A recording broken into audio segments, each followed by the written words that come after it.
গ্রামে গঞ্জে অনেকেই পোলট্রি খামারের ব্যবসা করতে চান এবং তারা ব্যবসায়িক প্রয়োজনে সুদভিত্তিক ঋণ নিয়ে ব্যবসা শুরু করেন, অথবা ব্যবসায়িক কোনো ক্রাইসিসে সুদভিত্তিক ঋণের সহায়তা নিয়ে তারা ব্যবসাকে পরিচালনা করে থাকেন। এক্ষেত্রে কিন্তু ইসলামিক একটি সুন্দর মডিউল ব্যবহার করে আমরা সুদ থেকে বেরিয়ে আসতে পারি। ধরুন, একটি পোলট্রি খামার করতে 2 লক্ষ টাকার প্রয়োজন, ব্যবসায়ীর কাছে বা উদ্যোক্তার কাছে 50,000 টাকা রয়েছে, আর বাকি টাকা ফাইন্যান্স দাতা তিনি দিলেন 1.5 লক্ষ টাকা।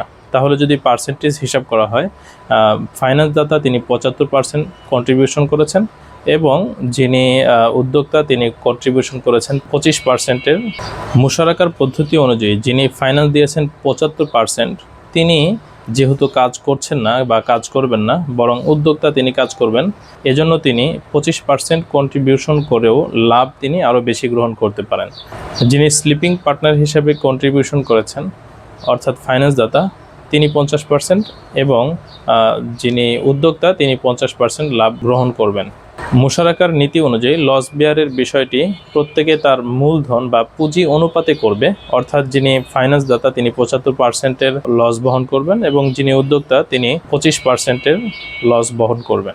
এভাবে ব্যবসায়িক কার্যক্রম পরিচালনা করে যিনি ফাইন্যান্স দাতা তিনিও লাভবান হতে পারেন এবং যিনি উদ্যোক্তা তিনিও লাভবান হতে পারেন। উদ্যোক্তা যদি চান তিনি ধীরে ধীরে সমস্ত প্রপার্টির মালিক তিনি হয়ে যাবেন, সে সুযোগও রয়েছে, যাকে ডিমিনিশিং মুশারাকা বলে। ডিমিনিশিং মুশারাকা হলো 75% কন্ট্রিবিউশন যে ফাইন্যান্স দাতা করেছেন তার এই 75%কে ধীরে ধীরে উদ্যোক্তা যিনি 25% কন্ট্রিবিউশন করেছেন তিনি ক্রয় করে নেবেন। উদাহরণস্বরূপ, এক সময়ে তিনি ক্রয় করে নিলেন 25%, তখন 50% করে সম্পত্তি হবে, কন্ট্রিবিউশন হবে।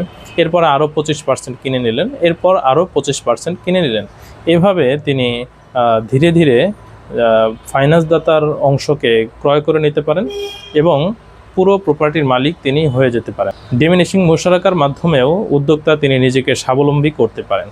এই পদ্ধতিটি যদি অবলম্বন করা হয় তাহলে আমরা সুদের ভয়াবহ অবস্থা থেকে বের হয়ে আসতে পারবো। এজন্য আসুন আমরা সুদভিত্তিক ঋণ ব্যবস্থা থেকে বেরিয়ে এসে মুশারাকা ভিত্তিক ব্যবসায়িক কার্যক্রমে শরিক হই এবং সুদের ভয়াবহ পরিণাম থেকে বেঁচে থাকার চেষ্টা করি। আল্লাহ আমাদেরকে তৌফিক দান করুন।